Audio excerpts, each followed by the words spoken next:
lie every day. Every day you lie. And I can hear what you're saying. You're saying, Tracy, I go to church. I am in the Rotary Club. I do not lie. Yes, you. You lie. Okay? Now, here's the thing. Not all lies are important. Not all lies are material. But tells are the same for the big ones as the little ones. Okay? So some of the lies you may tell could look something like this. Like, oh, you haven't changed a bit. This is me. I was 13, right? I'm going to give you flat out permission to lie. You want to know when you can lie? When you're asked this question, does my butt look big in these pants? No. No, it doesn't. Okay?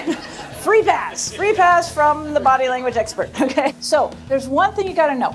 The body can't lie. So watch the body first. Take the words always with a grain of salt, and you'll get a lot further in detecting the truth. Hi, Sharks. Got one question for you. What do Chris Christie, Lance Armstrong, and Vladimir Putin have in common? They have me in common.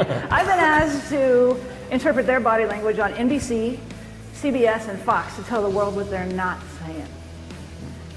And I could do that for you too. And I think I will right now. So go ahead. Sharks free.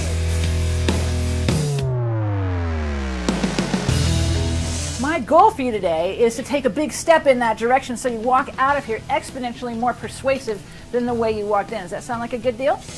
The parent's body language, body types, eye patterns, and words are all consistent, according to body language expert Traci Brown. See how our eyebrows are up high? So today, we watched both candidates' previous debates with body language expert Traci Brown, author of Persuasion Point. You see that point there? That says aggression. A body language expert tells us sweating can tell you what's going on behind the soundbite. The body cannot lie. Our expert says watch first for the handshake before the debate ever begins. We watched the interview alongside Traci Brown, who actually raced with Armstrong on the USA Cycling program in the early 90s. Now Traci is a body language expert who specializes in being able to tell whether or not someone is lying.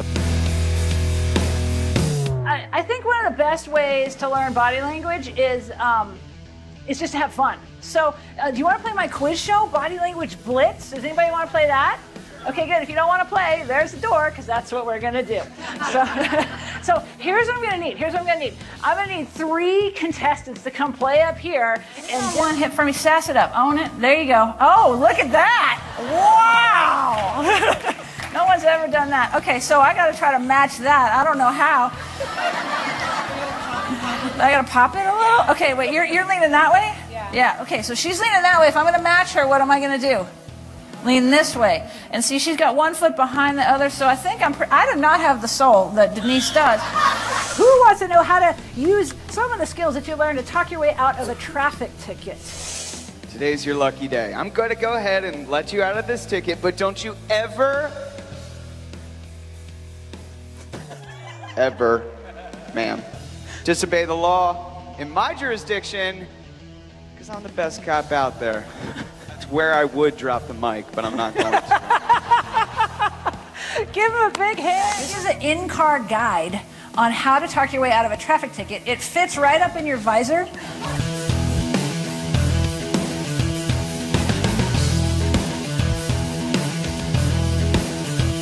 So let me tell you a little bit about me first. I used to race bikes, that's me. And that's actually how I got into the study of body language. I was never the strongest one in the pack. So I started to be able to read my competition and pay more attention to them than I did the road. So I would look for these subtle signs, things like the drop of a shoulder, a little waggle of the hips, maybe a hitch in the pedal stroke. And so over time, I was able to correlate that with what was going to happen next, and I could outsmart my competition. And that's when I began to win. So he builds us this magnificent barn behind our garage.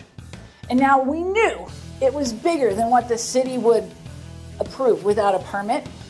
But we thought, you know what? It's behind the garage. No one's going to care. Well, this was Sunday afternoon.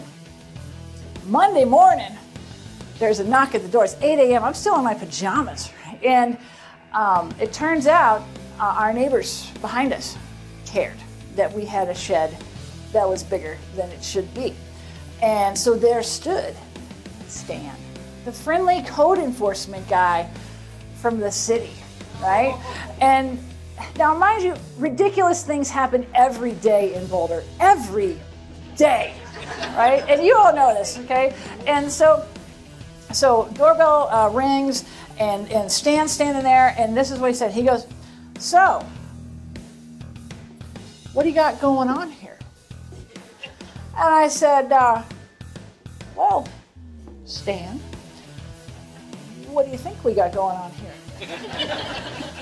And then he says, "Well, I don't know."